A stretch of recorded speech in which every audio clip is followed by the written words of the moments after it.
Make sure you don't miss what's happening in your hometown. It's Hometown Today on your hometown station, 95.3 WBEV, powered by Daily Dodge.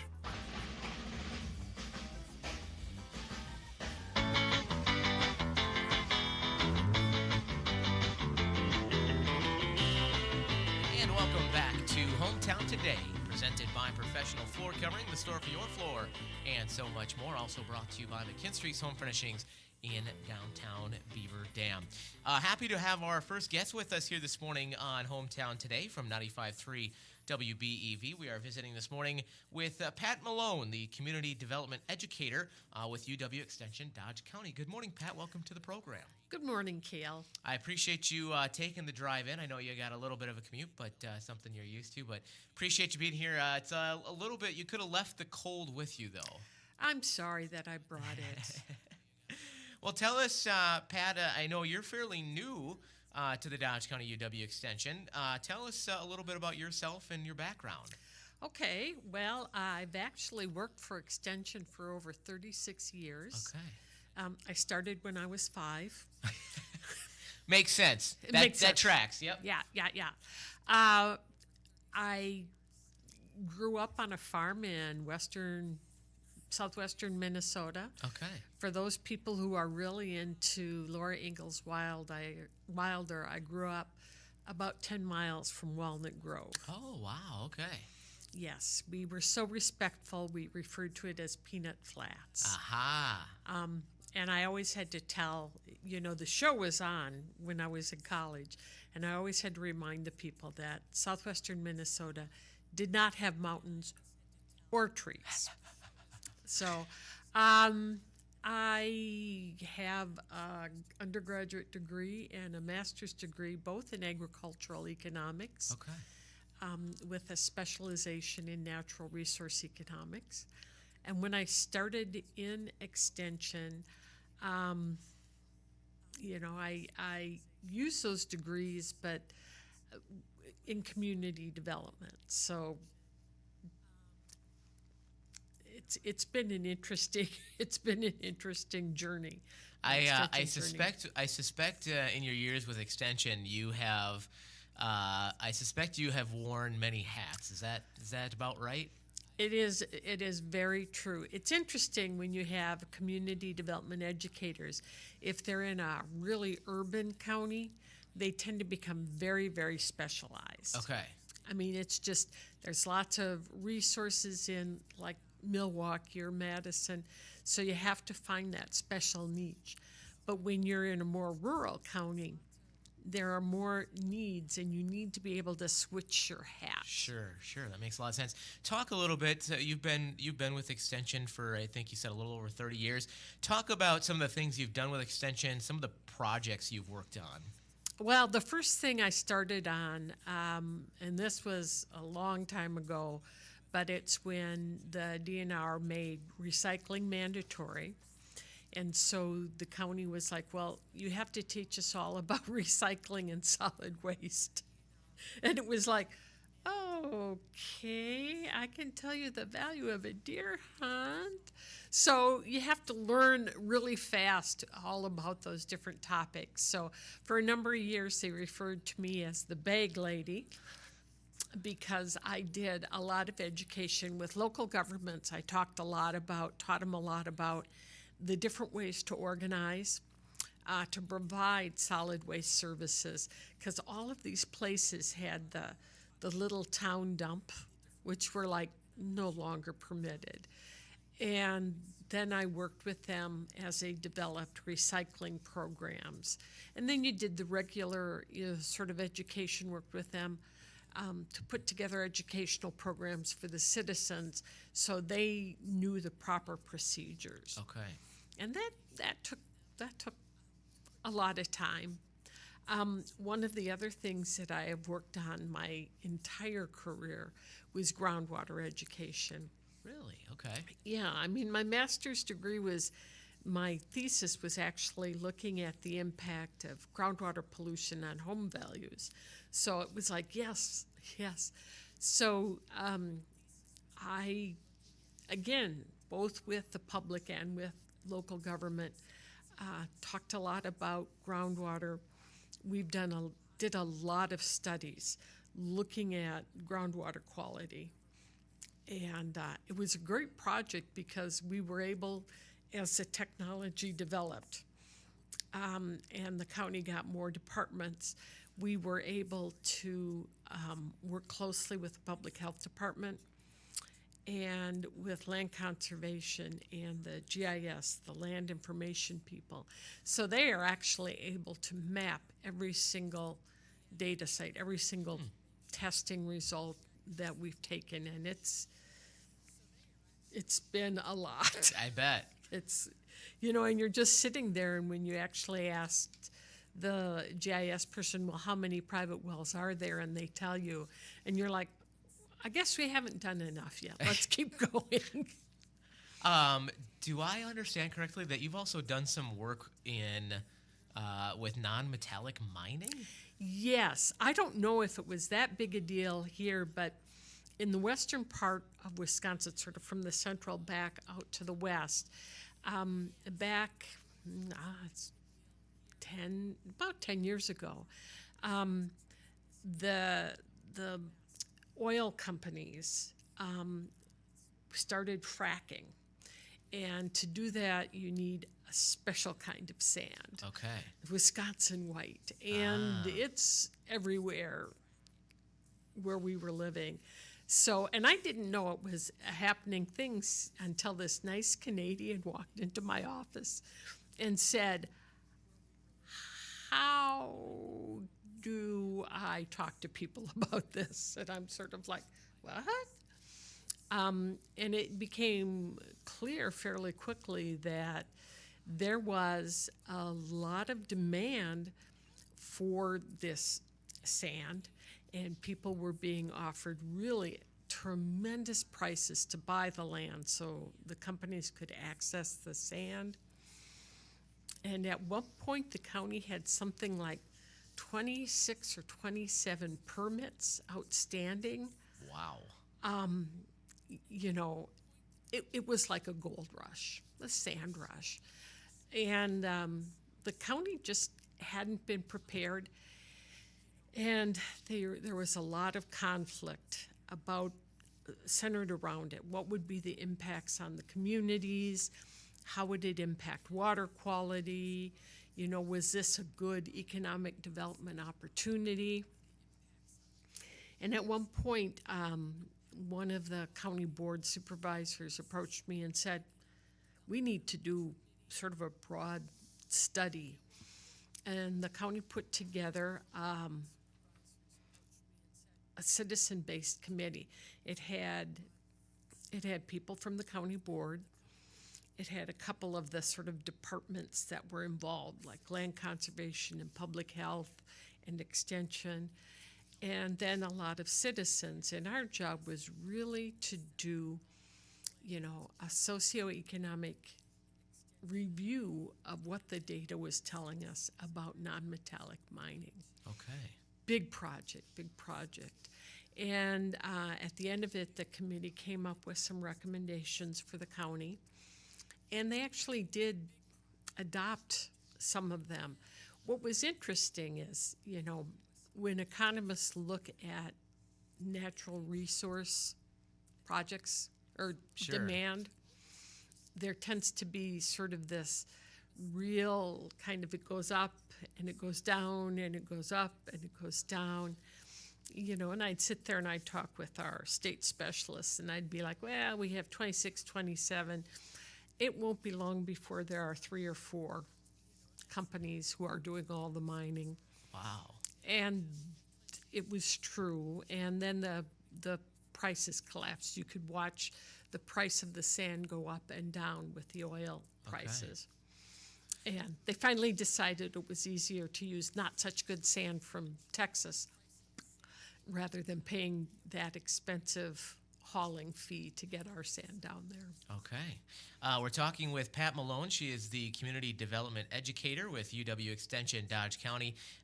Learned a little bit about your history and some of the things you've worked on.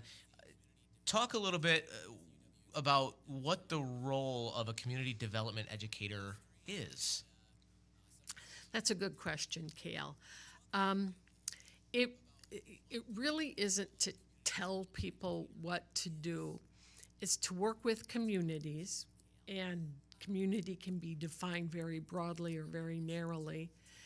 To work with communities and the people in those communities to identify the issues that are important to them and the different ways they can address them.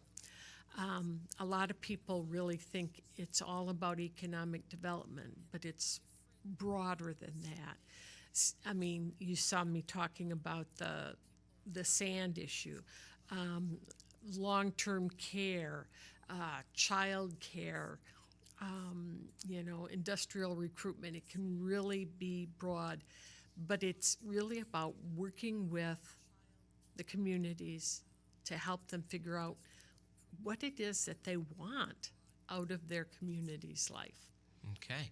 Again, we're talking with Pat Malone. She is the Community Development Educator with UW Extension Dodge County, and we're going to learn a little bit more about some of the things that Pat does over at Extension and some of the things she'll be working on here in Dodge County as well when we come back with more Hometown Today here on 95.3 WBEV. It's presented by Professional Floor Covering, also brought to you by McKinstry's Home Furnishings in downtown Beaver Dam. And, of course, tomorrow is a big day at McKinstry's. As we all know, McKinstry's, of course, it is Friday the 13th tomorrow, if you haven't noticed. And, of course, every year, every time that rolls around, McKinstry's does a big Friday the 13th sale with major savings all over the store. You could save up to 80% off. Yes, you heard that right, 80% off. How about a Lazy Boy recliner for just $313 or a sofa for just $613. Yep, you could do that tomorrow. Plus, additional discounts have been taken on all Christmas merchandise. So if you got that last-minute Christmas shopping to do, that's a great time to do that. Plus, take advantage of free layaway and no interest financing until June. They've got you covered with sofas, recliners, mattresses, dining sets, area rugs, decorative accessories, all of that, all on sale. In fact, this is so big that McKinstry's is actually closed today to get ready for the big sale tomorrow. So stop in there tomorrow for the big Friday the 13th sale at McKinstry's Home Furnishings in downtown Beaver Dam. We'll take a check of news here in just a few minutes, and then we're back with more Hometown Today on 95.3 WBEV, powered by Daily Dodge. We have a trio.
owner of Professional Floor Covering, welcoming you back to Hometown Today on your hometown station, 95.3 WBEV, powered by Daily Dodge.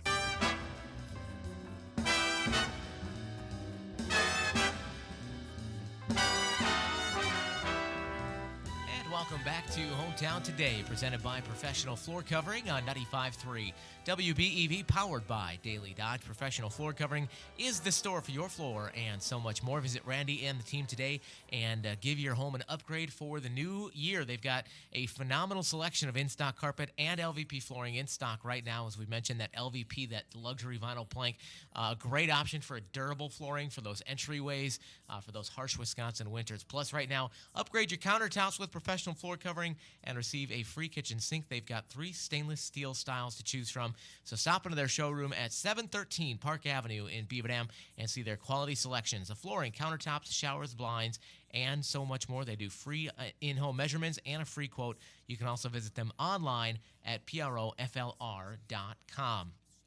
We are visiting with Pat Malone, who is the Community Development Educator for UW Extension Dodge County. We talked a little bit about, Pat, your history and some of the things you've been working on in your 30-plus years with Extension. But let's talk a little bit more. You're very new on the job here in Dodge County. You've been here, we were talking over the break, just about a month now, and you've been busy. Jump right into it. Talk a little bit about some of the things that you'll be working on here in Dodge County. Okay, that's a good question. One of the first things that any educator has to do when they start in a new place is get to know the county. So, I've been identifying the school superintendents and town board chairs and village presidents and the mayors, and those will be people that I'll be arranging to spend some time talking with. Cameron Clapper is putting together a group of municipal leaders, and he'll have me meet with them. So that first, several months is really about meeting people and, more importantly, identifying the issues that are of importance to the communities. When I speak with the administrator, with Cameron, I am going to be working a lot on what my peers refer to as rural entrepreneurship. I think you know that the county set aside a significant amount of money, $2 million, for grants for communities for gap financing when they were doing some economic development issues. And he really wants me to help with that and help the communities put together good plans so they can make the most effective use of that money to help them understand some of their different financing alternatives. I know one of the things he talks about is the tax incremental financing, TIF districts. And actually, when I was looking through all the data that I've been reviewing, it's like, that gets used a lot here. It doesn't, in different parts of the state, they use it a little bit different. Okay. And it's just an interesting tax, you identify a place and the value of that increased tax gets used by the community to pay off the bill for whatever infrastructure they built. Sure. But, if you're going to use a process like that, you need to do a good plan and make sure you're paying attention to different things.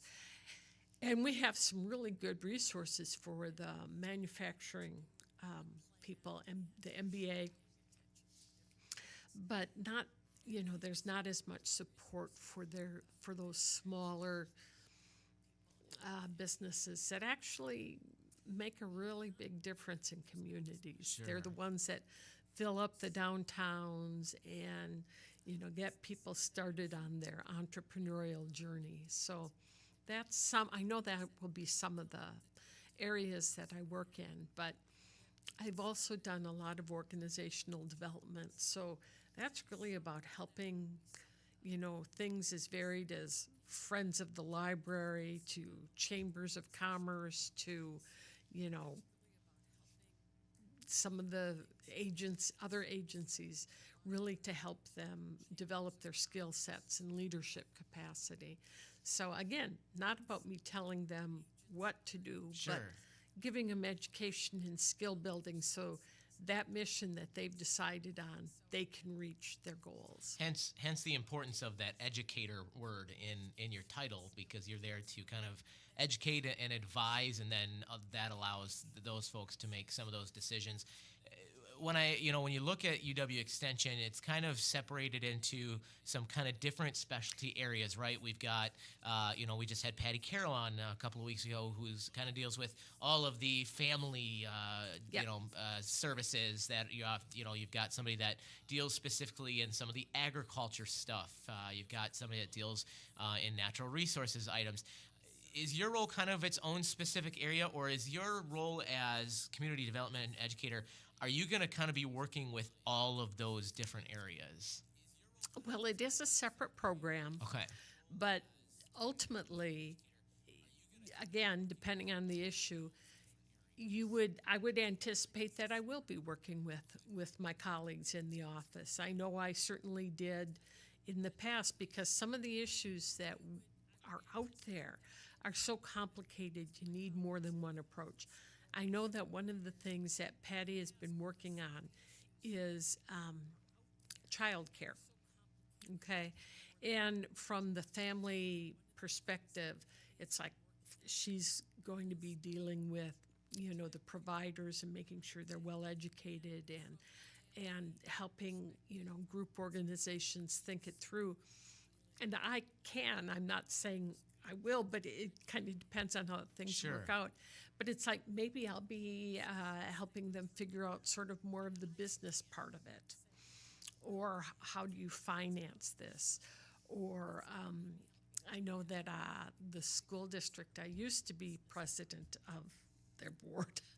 They were looking at child care. So we had started putting together a plan and a process to bring all the community together to talk about it, to talk about who needs to be involved and who needs to pay for it, and how we can move forward.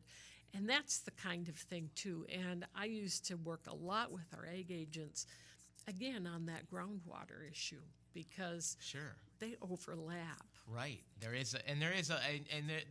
is kind of true of all of those areas of UW Extension, is they kind of are their own area, but there is a lot of overlap in there, isn't there?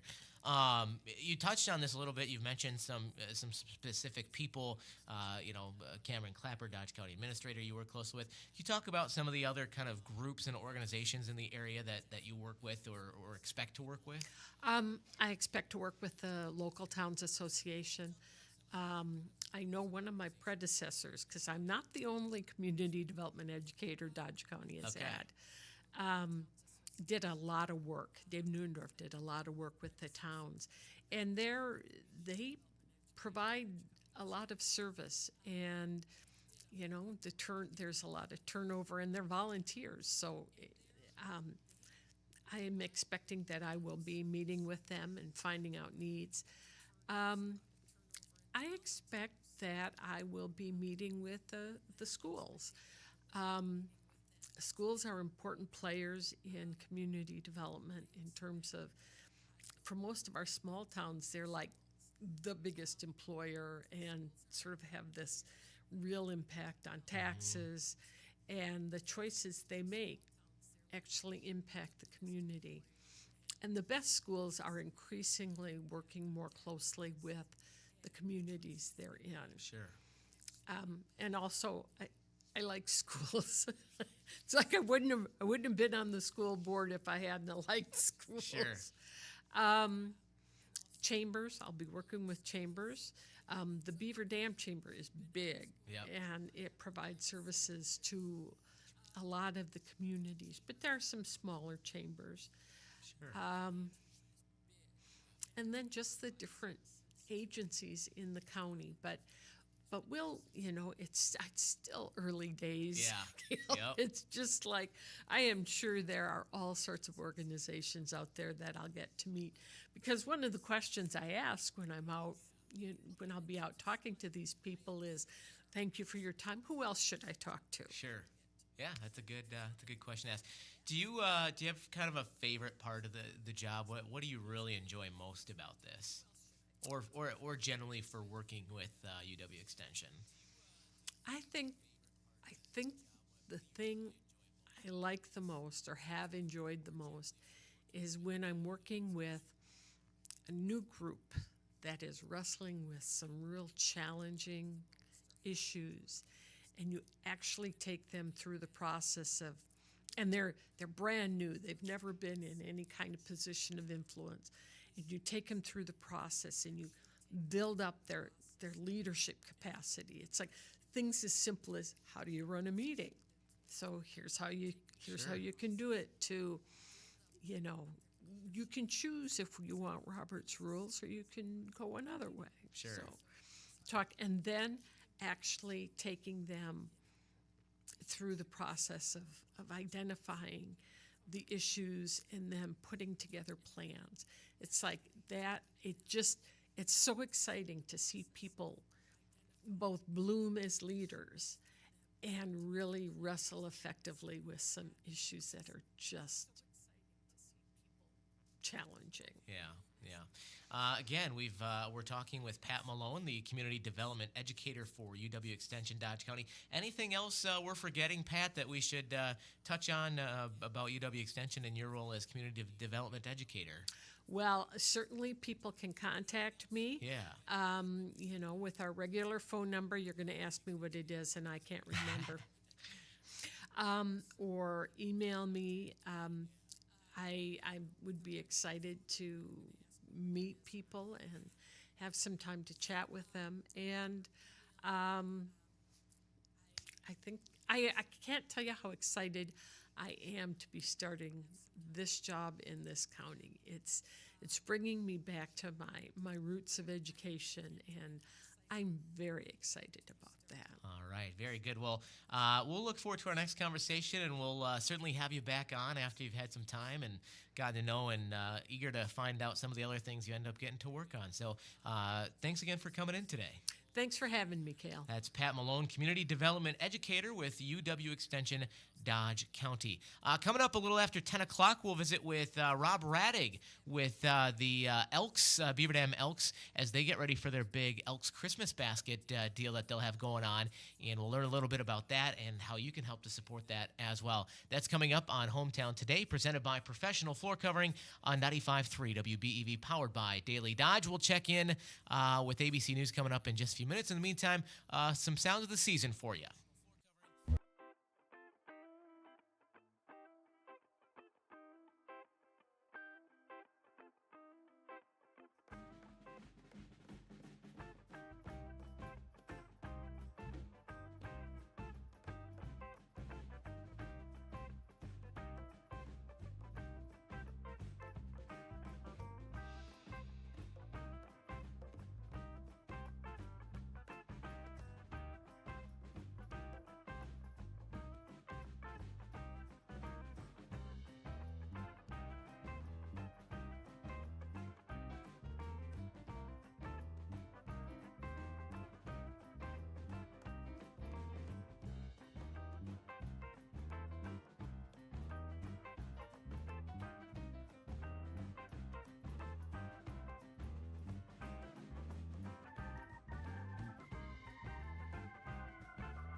From Lake Mississippi to Big Green and everything in between, we're talking about what's happening in your hometown.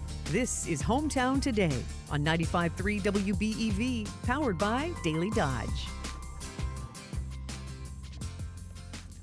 And welcome back to Hometown Today, presented by Professional Floor Covering on 95.3 WBEV, powered by Daily Dodge. Hometown Today also brought to you by McKinstry's Home Furnishings in downtown Beaver Dam. We are, first and foremost, our thanks to Wade Bates, who helped us with a little technical glitch there, but we're back on track and ready to go. Our thanks to Pat Malone from the UW Extension Dodge County office for joining us in the first hour of the show today. It was great to meet her and get to know her a little bit, and we look forward to future conversations with Pat and some of the projects she'll be working on around Dodge County. In this segment of Hometown Today, we welcome in a couple of folks from the Watertown and Beaver Dam Elks Lodge. We have joining us this morning Rob Radig and Ron Shannon. You brought the two R's. Yeah, definitely, yeah. The show is rated RR. That's Yes. Well, welcome, gentlemen. Great to have you on. I know, Rob, you've been on the program a couple of times. Ron, it was great to meet you. We're excited to have you here. You guys are both past state presidents of the Wisconsin Elks Association as well. So you've both been involved in the Elks for quite some time. There's a great program that's going to be coming up here very soon that we'll talk about in a little bit around Christmas. But before we get into that, for folks who aren't familiar with the Elks Lodge, talk a little bit about who the Elks Lodge is and what you guys do. Well, the Elks are a service organization just like any other, but we're a little more, I think the one thing that sets us apart is that we are strictly American. A lot of other organizations are international, and we are not. The Elks came around about in 1868, so we've been around for quite some time. But there's a lot of very specifics with the Elks. We're not just doing community service. We're very youth-oriented, very big into veterans, and then, of course, what we can do in the communities to help our communities. But we have the veteran is close to my own heart because I'm a veteran and I know a lot of veterans. But we do so much for youth and so much for the veterans. It's you can't even couldn't even list it all if we tried. So. Yeah, and we won't list everything, but if you would kind of touch on a couple of the programs that you guys have. Well, one of the biggest things, and I love telling people this, is our scholarship program. Sure. We have what's called our Most Valuable Scholarship, where we actually it goes through a process. You have your local, and it goes all the way up to national. But the students can actually win a full ride.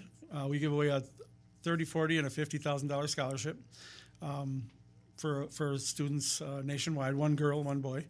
And then, but we give more. I always say this.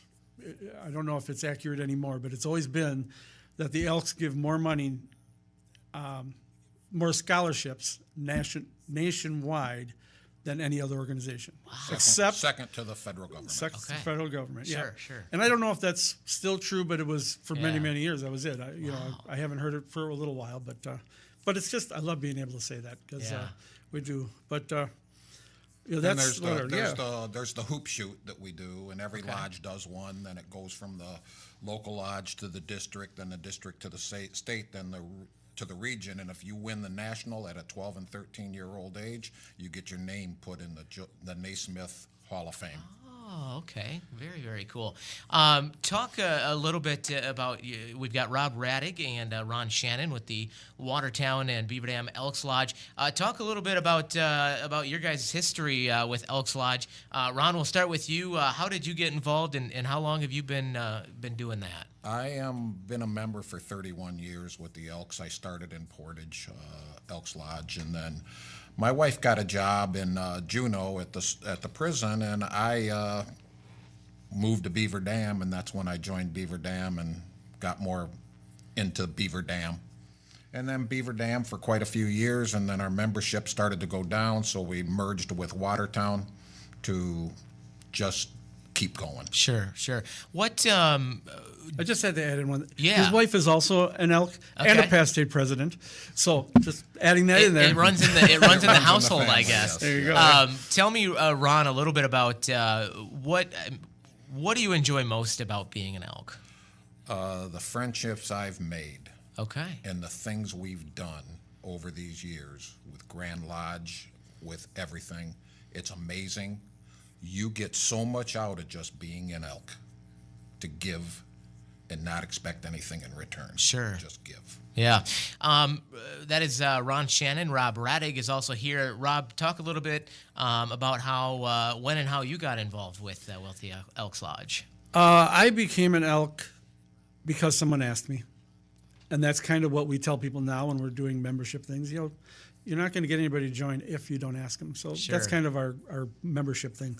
But I was on the city council back in the day, and one of the members, there was 3 or 4 members on the city council of the Elks, and Terry Capel happened to be on the council at the time, and he was the one who talked me into becoming an Elk. We talked about it for quite a while. I didn't really know much about him at the time, but I wanted to join something, and we talked, and I ended up joining, and then a couple of years later, my wife joined also. But I got in the first year. I just kind of sat back. I wasn't too active. But the second year, I moved into an officer position, and I've been an officer until right now, because I don't have a lot of time to put into going to the meetings right now. But I've been an officer every year since, almost, at the local lodge, and then I'm also a state officer as well. Ron's actually a Grand Lodge officer right now for the nation. But we, the Elks are, I think what I like is that it does set them apart with the fact that we do kind of focus on just a few things. Sure. The fact that we're not international, we can focus more on the veterans, which is a huge part of everything we do, and that's my biggest passion, is the veterans and what we can do for them.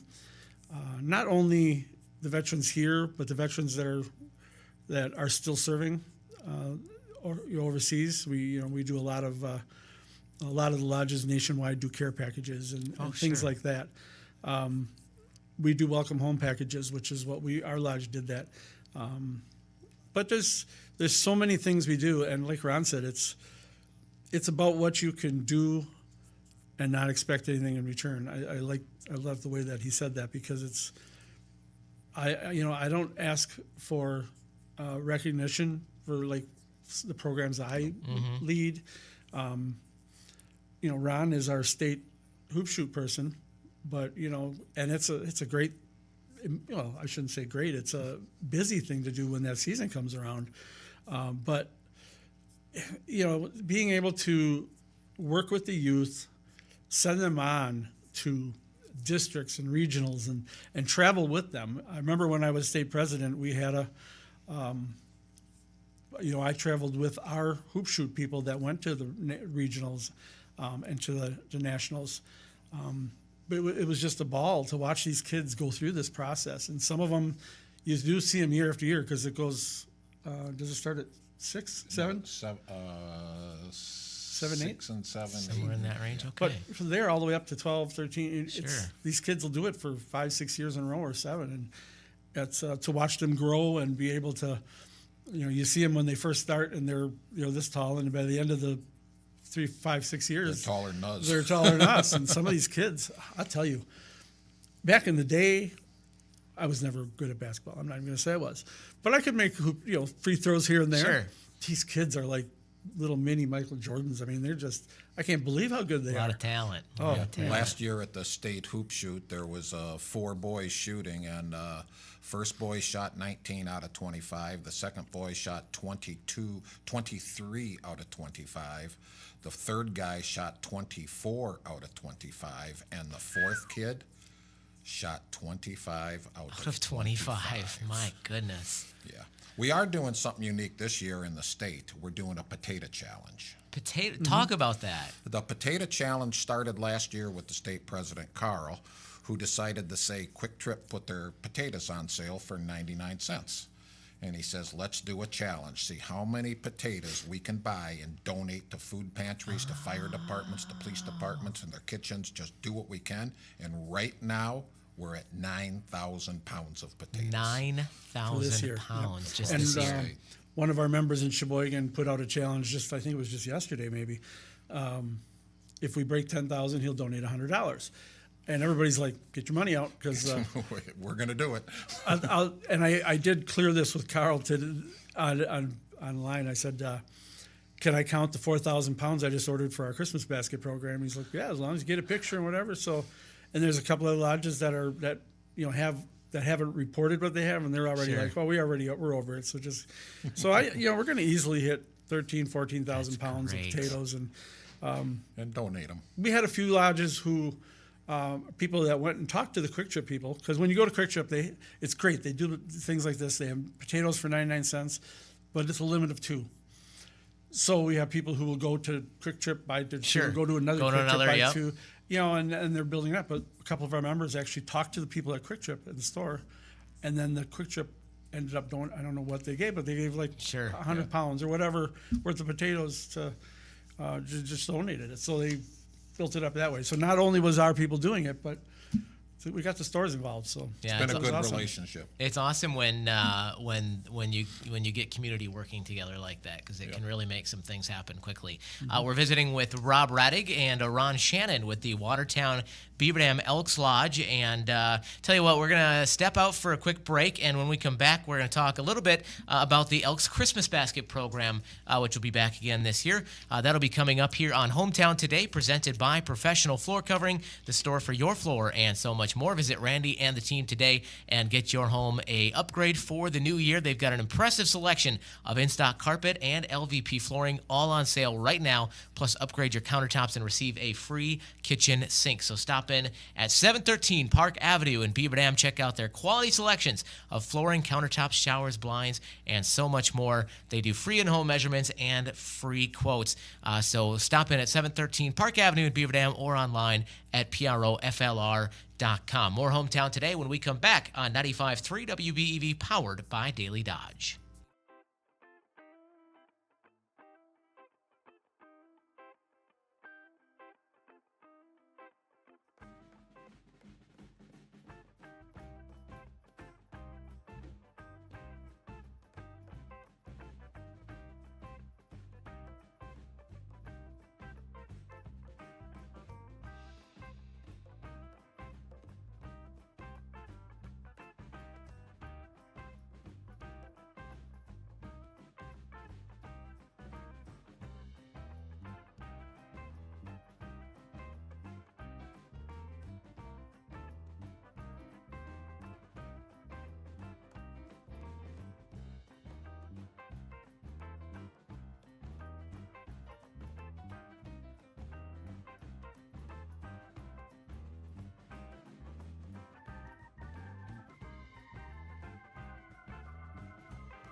Hometown station, 95.3 WBEV, powered by Daily Dodge.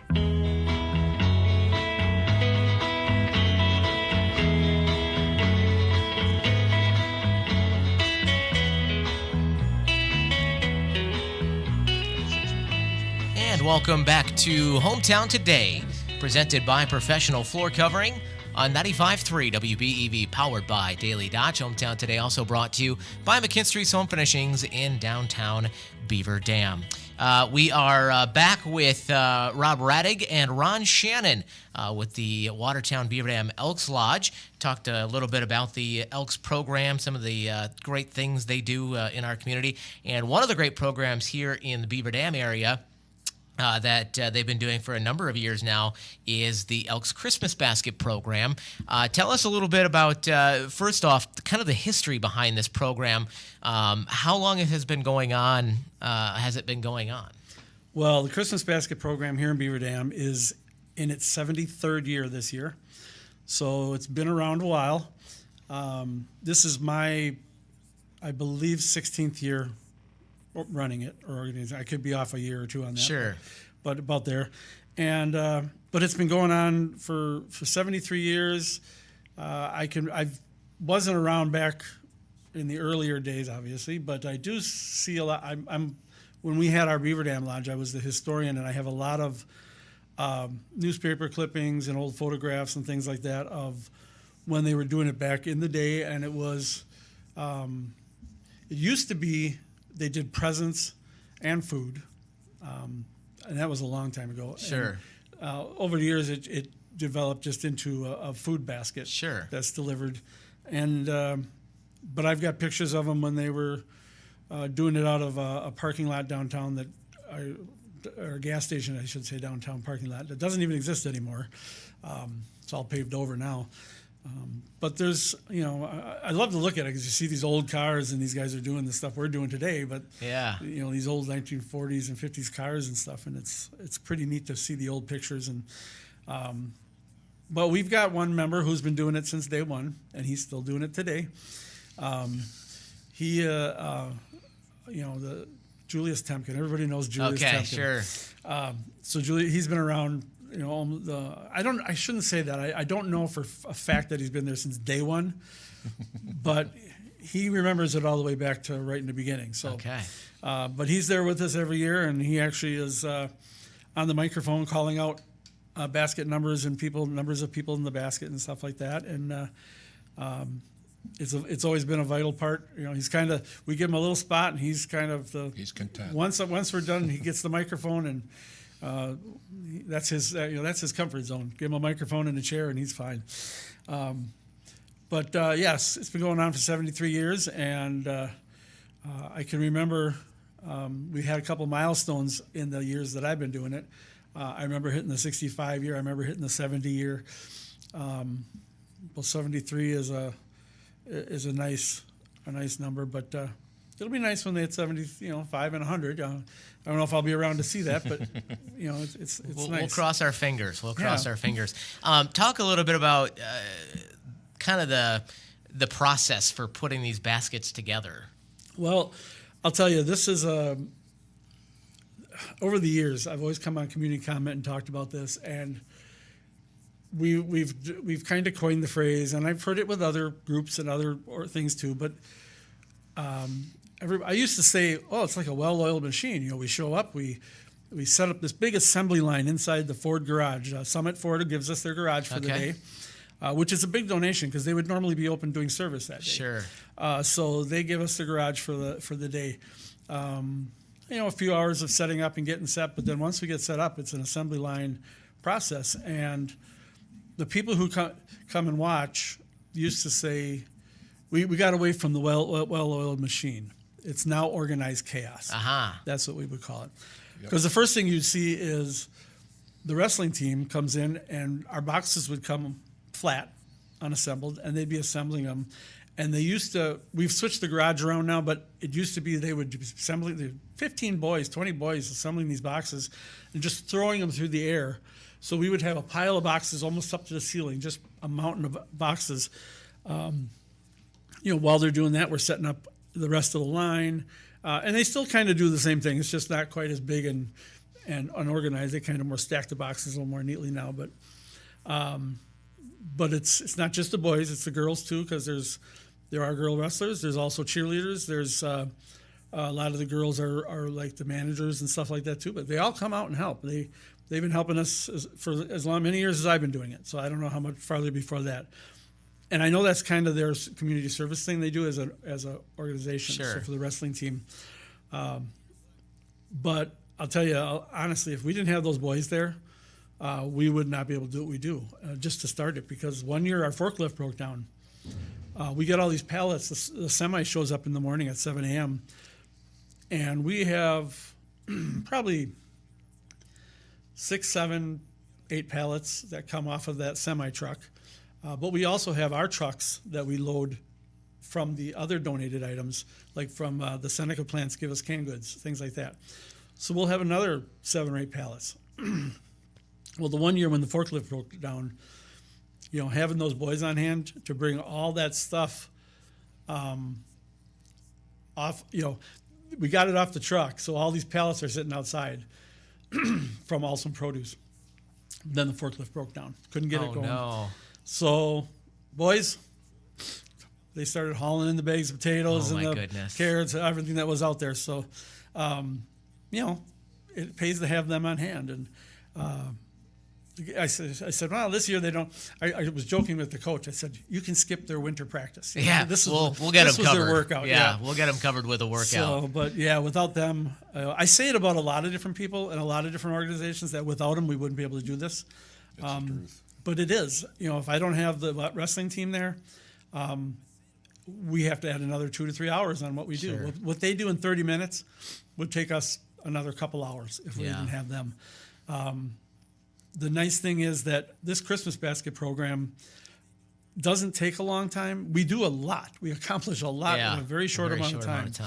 I say this: the semi gets there at 7 o'clock. We start unloading it, and that's just us. We don't ask all the volunteers to come at that early. The wrestling team gets there between 7:30 and 8. So that gives us an hour. Because my goal every year is to start that assembly line at 8:45. Okay. And over the years, I've never missed that mark. So I take that back. We did have an ice storm one year, and the truck from Awesome Produce could not get over for about 2 hours. It was about 2 hours late, so we did start late. But that wasn't, on us. We were ready for the truck. We were set up. But no, it's, we'll talk about the different people. But the people that we have involved, we couldn't do it without them. And I will tell you right off the bat, this isn't just an elk program. It's an elk-led program. Sure. We run it, but there's way more people from the community that come out and help than there are elks that are there. Sure. Because if we didn't have the community, again, we wouldn't be able to do this because we couldn't do it ourselves. We're talking with Rob Radig and Ron Shannon with the Watertown and Beaver Dam Elks Lodge, talking about the Elks Christmas Basket program, and we'll talk a little bit more about that and what it's all about coming up on Hometown Today next on 95.3 WBEV, presented by Professional Floor Covering.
covering, and you're listening to Hometown Today on your hometown station, 95.3 WBEV, powered by Daily Dodge.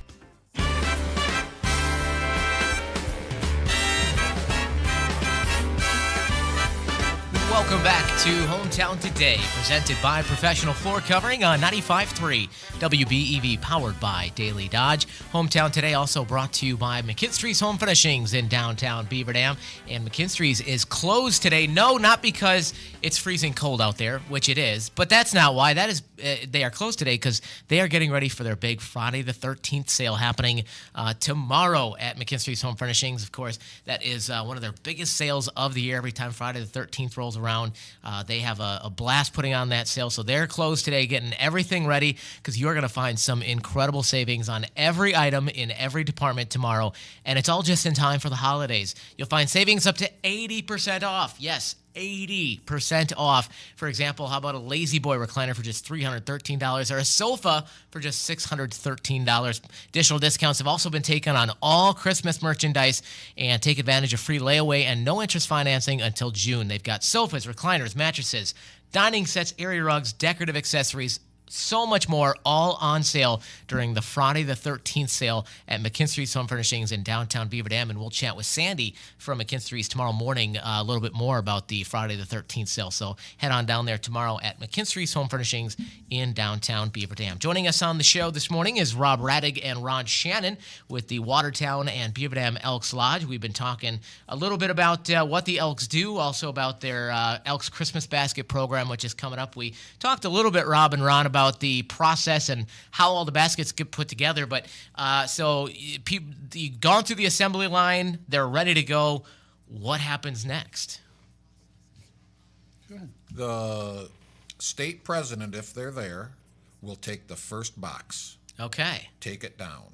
The heavier stuff goes in first, goes into the lighter stuff, goes into the bread and the cookies, the last thing that goes in the basket. Okay, very good. Talk a little bit about what's all in the, you hear basket, you maybe think, 2 or 3 items. Basket, it's getting to the point where basket maybe isn't the most accurate word, but there's some. Talk a little bit about what's all in there. So I'm going to tell you, this basket, this is not a basket. This is a box of food, and it's a big box of food. Overflowing box They're of food. usually, yes, overflowing. There's been years, we had one year where every family had to have 2 boxes. Okay. It was a little slightly smaller box, but we did go 2 boxes per family to make it easier. But like Ron said, it starts with the heavy things, the more solid things. The frozen chicken, we do chickens. We don't do turkeys. We don't do hams. Years ago, and I'm talking before me, they did turkeys and things. But we're delivering this on Christmas Eve morning. Sure. So if we give somebody a turkey, they're not having it for Christmas. It's not going to be thought out. So we do chickens. Okay. Not only is it a little more affordable, but it's a little more versatile for the families, and we base what they get based on the number of people in the family. So every box is not identical. So boxes will have more or less depending on the number in the family. So they might get 1 chicken, they might get 2 chickens. I don't think we've gone to any families that have had 3 chickens yet, but we've done up to 2. We do a bag of potatoes, a bag of carrots, a bag of celery, a bag of onions. We also do a variety of other things that Alstom throws onto their truck. So we order the specific things based on the numbers. Oh, and also fruit. They'll either get a bag of fruit. It could be apples, could be oranges, could be mixed, whatever she finds for me. She, my Sue over at Alstom's awesome. She finds all the stuff for me and gets me the best deals, because we do purchase some of that. And then she will throw, and I don't know till that day what she throws on the truck.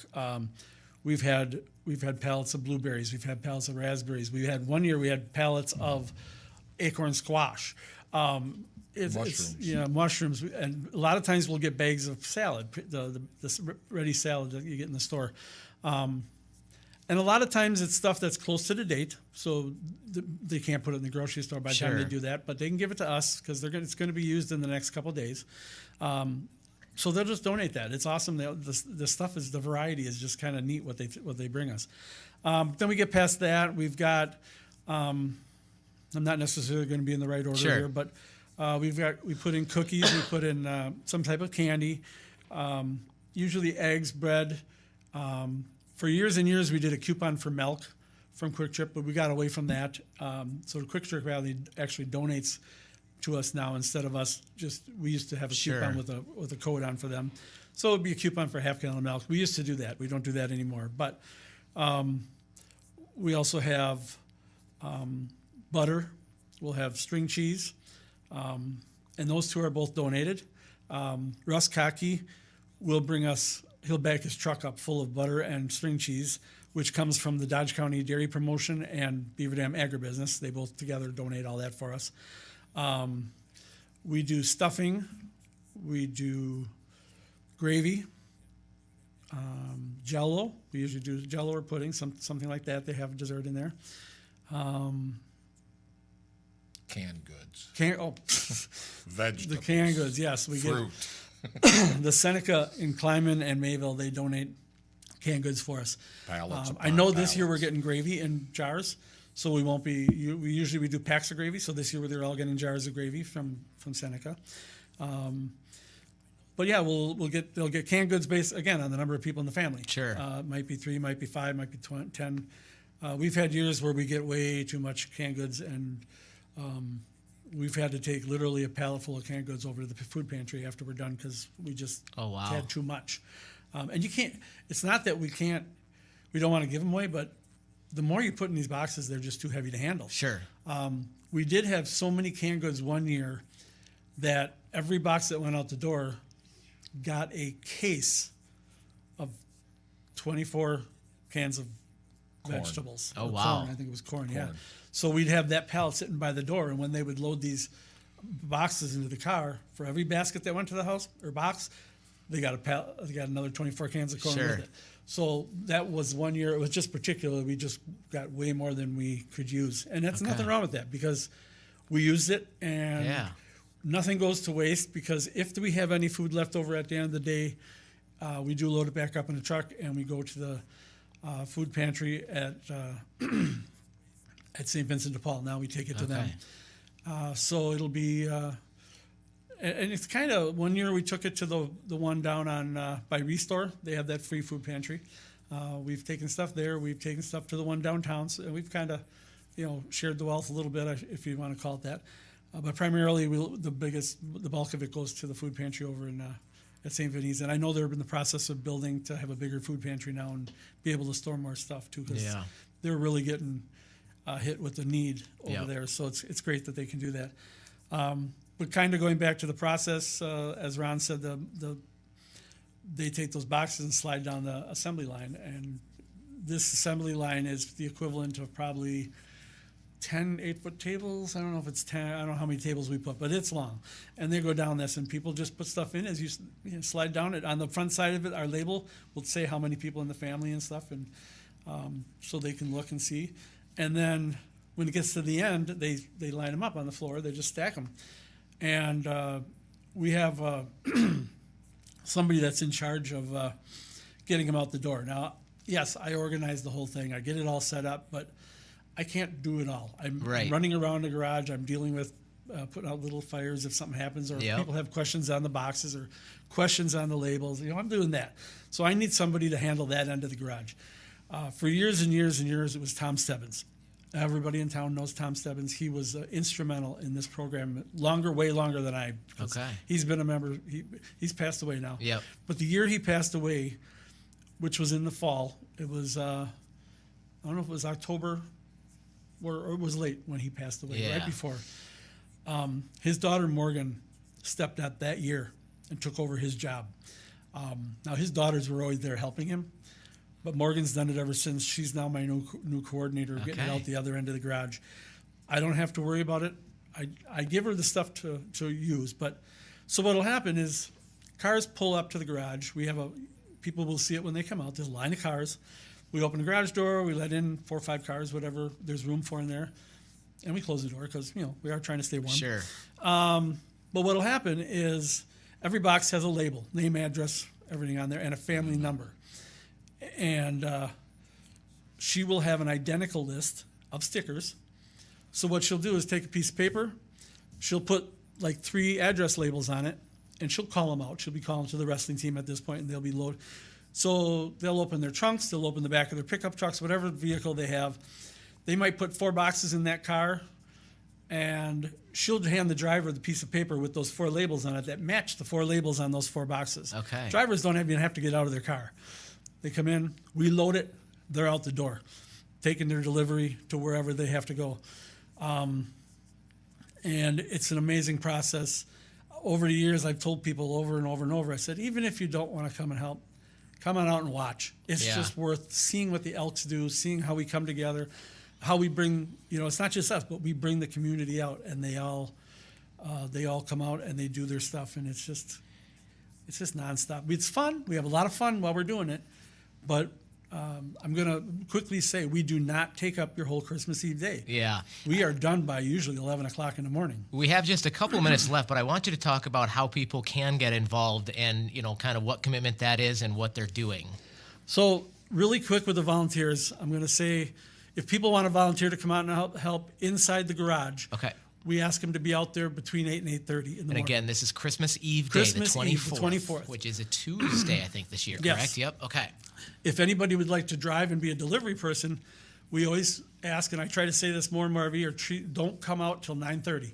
Okay. Don't drive your car out there till 9:30, because the first thing we do is we do all of our out-of-town deliveries, which is coordinated by the sheriff. Okay. He coordinates all those out-of-town deliveries. So we have the local communities from everywhere and his deputies that come in, and they will pick up all those out-of-town ones, because we go to 19 communities. And we will get them out done first. Then the Beaver Dam people can come in, get lined up. And when you come out, just get in your car, just get in line. You'll see the traffic line. Just stay in line, and eventually you'll get into the garage and do it. If you're coming out to help us, like I said, inside, we may or may not have something for you to do. It depends. Like a lot of people, like Ron said, come back and they do the same thing year after year. But there's always help. Primarily the driving is the big thing. I have a lot of people who make this their Christmas tradition, their family tradition. My family's been doing it since I took it over. Tom Stebbins' family has been doing it since he was an Elk, and his father was an Elk. It's a lot of people, they come into cars. I see the same people every year. We talk a little bit about it. But if people want to donate, this is the biggest thing, is financially, it takes a lot to put this on. We have a lot donated, but we have a lot we have to purchase. Yeah. The number one thing is, if you want to give us a check, come on out that morning. We'll take your checks. If you're driving through the line, I'm always walking up and down. Hand that check out to me as I walk by. Or if you're not in line and you're inside helping, bring us a check. $5, $10. It doesn't. You don't have to write us a $5,000. You can, but you don't have to write us a $5,000 check. It doesn't take a lot to be participating. If you'd like to mail your check in, I'll really quick give you the address, and it's 117 North 1st Street in Watertown, and that's 53094. Checks should be made out to Elks Christmas Baskets, as simple as that. Just Elks Christmas Baskets. But we would love to have people come out. You will see there's room. Come out, watch what we do, be involved. There's so many community people that come out. Like we were talking about, there's on average 10, maybe if we're lucky, 15 Elks that are there. I mean, sometimes it's a little bit more. Sure. We get Elks from at least 4 to 5 different lodges that come and help us. I've got people from Sheboygan, Neenah Menasha, Oshkosh. They come down and help. Our state president this year happens to be from Milwaukee. I'm pretty sure he's planning on coming up. Okay. So it's nice just to see it, and to have that help. So come on out, donate. We could use a little bit of help, So. And again, that's all happening Christmas Eve morning, the 24th of December, out at Summit Ford here on the north side of town. Folks want to help pack the boxes. You want them there at, was it 8:30, 8:45? Between 8 and 8:30. Between 8:45, that line starts. That's right. So between 8 and 8:30 if you want to help pack. And then if you want to help deliver, you can show up about 9:30 or so. Let the Sheriff's Department get theirs out the door out of the out-of-town deliveries. And it is really, it's very simple. Our family has done it a number of times. We just pull in, we wait our turn, they put everything in the car, we go make our deliveries, and we head home. So it's a great opportunity. Again, Rob Radig and Ron Shannon with the Watertown Beaver Dam Elks Lodge and the Christmas Basket happening on December 24th. Rob, Ron, thanks so much for coming in today, and best of luck on the 24th. Thank you. We're glad to be here. And also a special shout out to Rob, who brought us a little Pizza Ranch cactus bread for dessert. So really, I just really want to get off the air so we can eat. That's what it's all about. He's already been into it. I've already busted into it. Now I need some more. So thanks to Rob for bringing that in. Again, Rob Radig, Ron Shannon with the Watertown Beaver Dam Elks Lodge. That is going to wrap things up for Hometown Today, presented by Professional Floor Covering, the store for your floor, and so much more. Stop in today at 713 Park Avenue in Beaver Dam and get your home ready for the new year. Give it a nice upgrade and refresh for 2025. They've got a great selection of in-stock carpet and LVP flooring, both on sale, and they do free in-home measurements and free quotes as well. 713 Park Avenue in Beaver Dam, online at PROFLR.com. That'll wrap things up for Hometown Today on 95.3 WBEV, powered by Daily Dodge.